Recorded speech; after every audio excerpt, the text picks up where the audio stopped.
জুলাইয়ে আহতদের পুনর্বাসন নিশ্চিত করবে এই সরকার বললেন হাসনাত। বৈষম্য বিরোধী ছাত্র আন্দোলনের আহ্বায়ক হাসনাত আব্দুল্লাহ বলেছেন, এই সরকার আহতদের পুনর্বাসন নিশ্চিত করবে। যোগ্যতা অনুযায়ী বিদেশে কর্মসংস্থানের ব্যবস্থা করা হবে।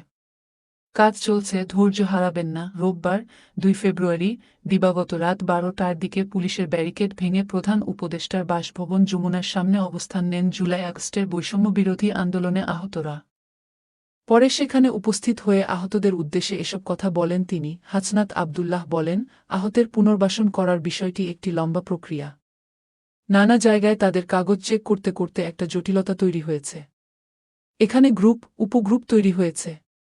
এখানে একটা দালাল শ্রেণী তৈরি হয়েছে। এক পক্ষ আরেক পক্ষকে দোষারোপ করছে।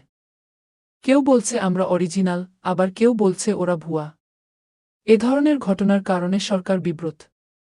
অবিলম্বে যারা আহত তাদের সুচিকিৎসার জন্য যা যা করা দরকার সরকার দ্রুত সময়ের মধ্যে করবে।